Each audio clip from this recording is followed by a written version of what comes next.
가평 전투용 호주 원주민 장교 서범석의 미수의 세.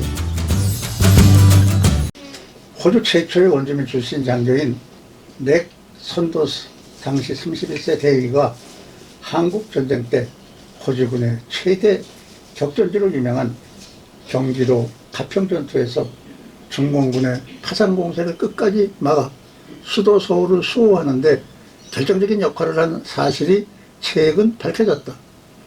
호주 온라인 뉴스에 실린 기사 일부이다. 그런데 이 기사를 본 나는 선도수 대위를 한국전쟁 때 보았다는 느낌이 들었고 이로써 끔찍했던 그때를 다시 회상하게 되었다. 6.25 때 인민군은 인천을 장악하고 나서 공습이 심해지자 기관차 수리 창고인 인천공장장의 수리 장비를 수원 근처 터널로 옮겨 공장을 차리고 기관차를 수리했다. 당시 유일한 화물 운반 수단인 기관차는 전략적으로 매우 중요해서 기술자들을 강제로 동원하였다.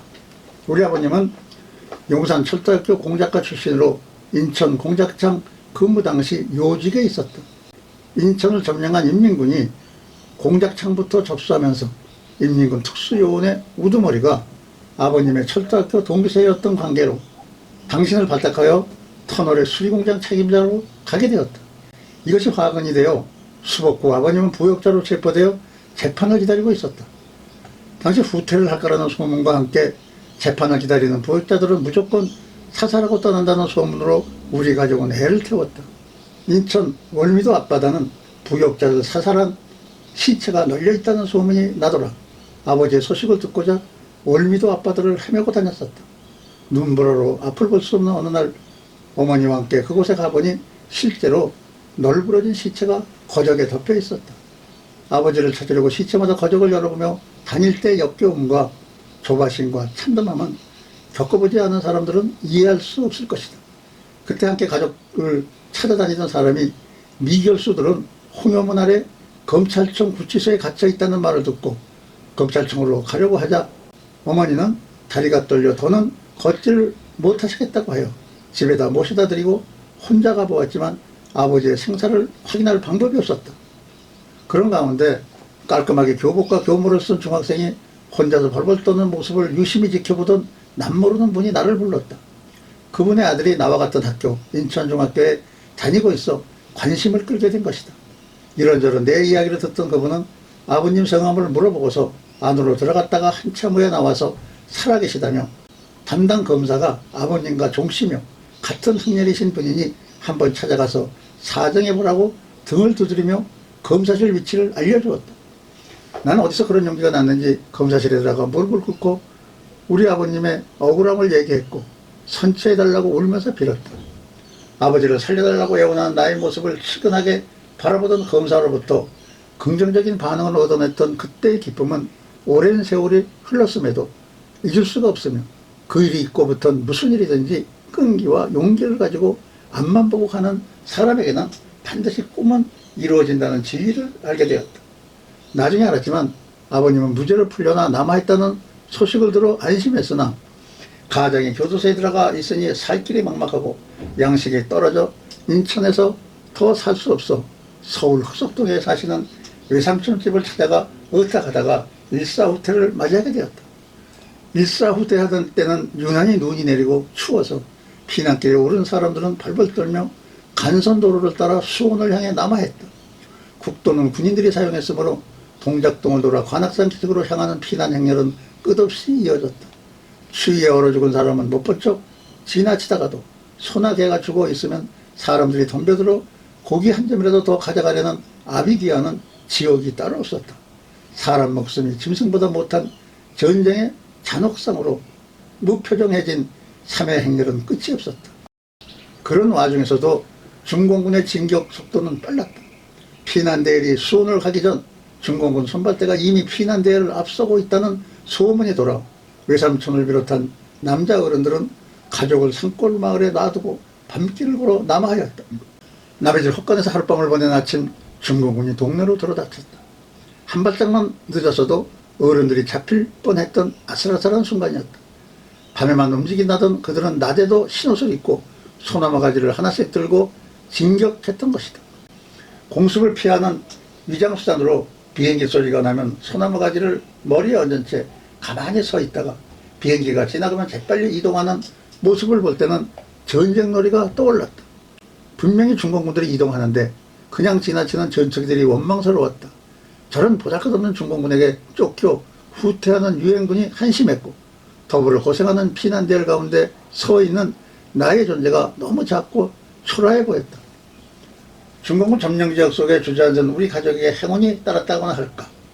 해방 전 아버지께서는 만주 무슨 탄광 기계 설치 기술자로 취직이 되어 학교를 다니던 남한 외가에 맡겨진 채 어머니와 동생 등 전 가족이 만주로 가서 살았다.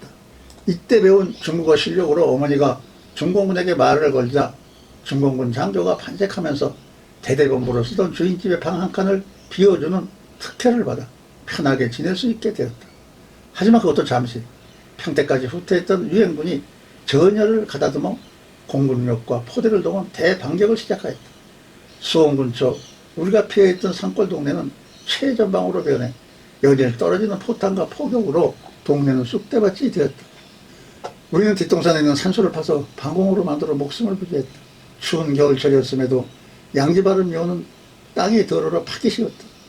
우리만 그런 것이 아니라 중공군도 유엔군도 묘를 파서 의인초로 사용해 당시 많은 묘가 훼손되었었다.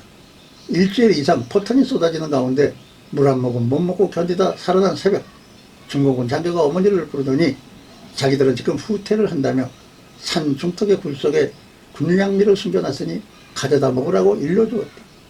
어머니와 나는 반신반의하면서 올라가 보니 말 그대로 10가마 이상의 쌀 포대가 있었다. 그들은 두고 간 쌀을 우리 가족은 물론 온 동네 사람들이 굶주림에서 벗어날 수 있었다. 그렇게 지루하고 무서운 정적이 2일간 계속된 이후 유엔군이 동네로 들어왔는데 바로 그들이 호주군인이었다. 서울 수복 도하작전에 차질이 생긴 것인지 호주군 부대는 진격을 멈춘 채 동네 앞 벌판에서 오랜 기간 주둔했었다. 이 부대가 북진하다가 다시 후퇴하여 가평전투에서 공을 세우고 서울을 사수한 것이라고 짐작한다. 그때 만났던 호주군인들은 구세주였으며 주민들에게 우호적이어서 아이들은 눈만 뜨면 부대 근처를 맴돌며 깡통 음식을 얻어다 먹곤 했었다.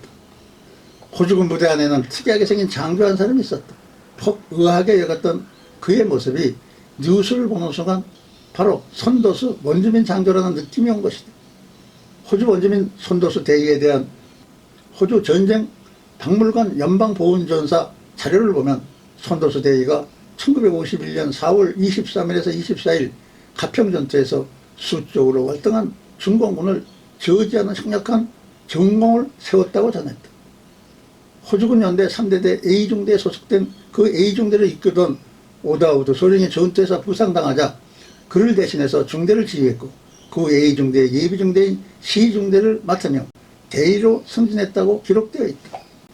C중대는 중공군과 싸우면서 32명이 전사하고 53명이 부상하는 피해를 보았지만 손도수 대위 지휘하에 끝까지 중공군과 싸워 가평 전투를 승리로 이끌어 미 대통령 부대 표창을 받는데 큰 역할을 했다고 한다.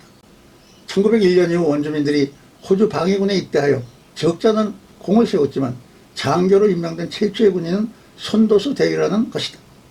1972년 여러 공로를 인정받아 영국 왕실로부터 대영제국 훈장을 받았으며 1985년 호주전쟁 기념관 자문위원으로 위촉되기도 했다가 1991년 69세를 일기로 세상을 떠났다.